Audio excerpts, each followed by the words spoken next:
Salut à tous et bienvenue sur AZ237.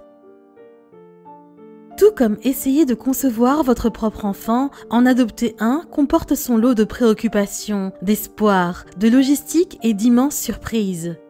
C'était certainement le cas pour le couple canadien Ron et Natalie Trekos qui en 1997 décidèrent d'adopter un enfant. Leur recherche les conduisit à Arad, en Roumanie, où ils rencontrèrent et tombèrent amoureux d'une fillette d'1 an nommée Rodica Lavinia Farkas.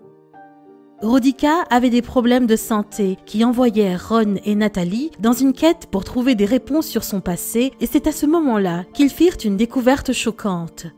Regardons leur histoire. Mais avant de commencer, j'aimerais vous rappeler qu'après avoir regardé cette vidéo, vous pouvez faire un tour sur notre chaîne pour découvrir de nombreuses histoires à la fois incroyables, intéressantes et émouvantes.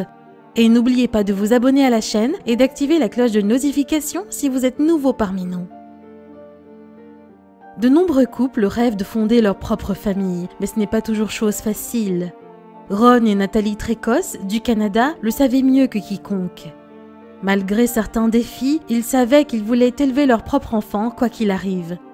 Bien qu'ils aient été dévastés par la nouvelle qu'ils ne pourraient pas concevoir par eux-mêmes, Ron et Natalie étaient déterminés à devenir parents et ils avaient beaucoup d'autres options à leur disposition.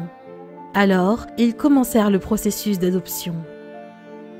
En 1997, le couple, dans l'espoir de trouver le bon enfant pour leur petite famille, se rendit à Arad, en Roumanie, une ville située sur la rivière Mureș, dans la partie ouest du pays. C'est là qu'ils virent pour la première fois Rodica Lavinia Farkas. Elle n'avait qu'1 an, mais elle avait déjà un passé mystérieux. Le couple sut immédiatement que Rodica, avec son sourire jusqu'aux oreilles, serait le complément parfait à leur maison. Malheureusement, cela n'allait pas être une simple adoption. Avant de pouvoir commencer la procédure, le couple reçut de mauvaises nouvelles. Malgré son si jeune âge, Rodica souffrait de malnutrition sévère. Elle souffrait de rachitisme et avait des os fragiles en raison d'un manque de vitamine D. Il était assez évident qu'elle avait besoin d'une aide sérieuse. Malheureusement, des cas comme celui de Rodica n'étaient pas uniques en Roumanie dans les années 90. Le pays était sous le contrôle d'un dictateur nommé Nicolae Ceausescu et il interdisait toutes sortes de contraceptions dans tout le pays, ce qui entraîna des résultats catastrophiques. Avec autant de pauvres dans le pays à l'époque, cela signifiait que beaucoup de parents avaient conçu des enfants sans avoir les moyens de s'en occuper. Ils furent obligés de les abandonner. Des enfants fortunés se retrouvaient dans des orphelinats et les moins fortunés mouraient de malnutrition ou étaient abandonnés. Était-ce ce qui avait amené Rodica à l'orphelinat en premier lieu? Peut-être que sa mère ne pouvait pas se permettre les soins nécessaires pour bien nourrir son nouveau-né. Les questions dominaient le passé de ce bébé et le couple voulait des réponses. Ils voulaient tout savoir sur les antécédents de leur nouvelle fille. Le problème était qu'il était également notoirement difficile d'obtenir de la documentation sur les orphelins en Roumanie à cette époque. Natalie et Ron s'accrochaient à toutes les informations qu'ils pouvaient trouver sur Rodica. Mais à l'ère pré-internet, il n'y avait pas grand-chose à trouver. Ensuite, le couple trouva l'arbre généalogique de Rodica et ils découvrirent que la mère biologique de la fille avait en fait accouché plus d'un enfant.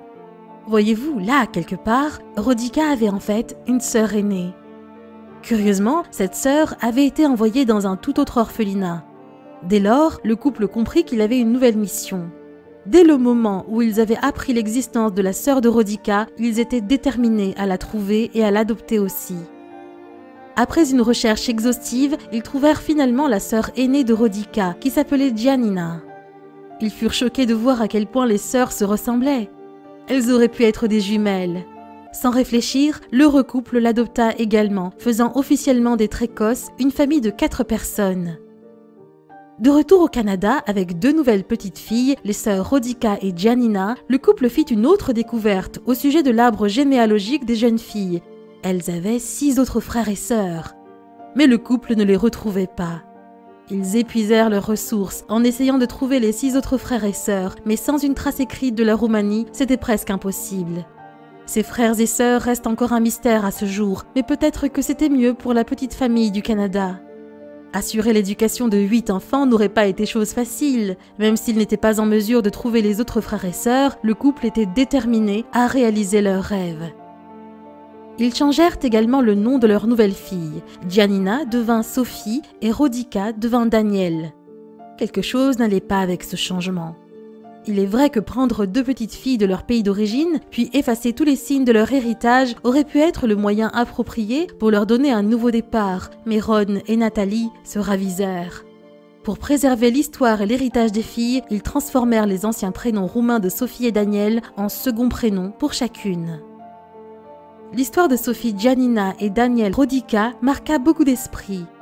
Est-il commun que des parents pleins d'espoir voyagent à l'autre bout du monde et parviennent à adopter de jeunes sœurs séparées? En fait, un réalisateur de documentaire qui avait entendu parler de leur histoire en fit un film.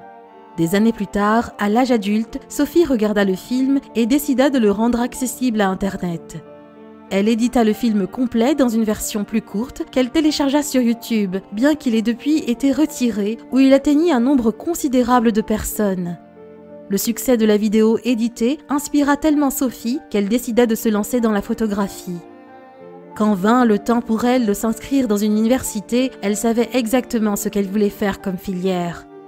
Le documentaire incita également Sophie à en savoir plus sur le passé de sa sœur et elle. Elle planifia un voyage en Roumanie en 2018 et même si elle aurait aimé retrouver sa mère biologique, elle n'y croyait pas beaucoup. La documentation était encore difficile à retracer, même après toutes ces années. Quant à Daniel, elle prévoyait de rejoindre Sophie en Roumanie. En attendant, elle étudiait pour l'obtention de son baccalauréat. En plus de sa remarquable histoire, elle vivait toujours près de sa sœur. Lorsque Ron et Nathalie s'envolèrent pour la Roumanie dans l'espoir d'adopter un enfant, ils ne savaient pas qu'ils rentreraient à la maison avec deux. Tout ce qu'ils savaient, c'est qu'ils voulaient une famille et ils firent de grands efforts pour rendre cela possible. Évidemment, cela paya. C'était une bonne chose qu'ils aient été prêts pour toutes les épreuves et tribulations liées à la création d'une famille, car ils en avaient certainement fait face à plusieurs reprises. Ils sont aujourd'hui des parents comblés.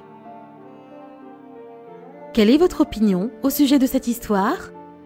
Dites-le nous dans les commentaires. Si vous avez aimé cette vidéo, alors cliquez sur le bouton j'aime et partagez-la autour de vous. À très bientôt sur AZ237.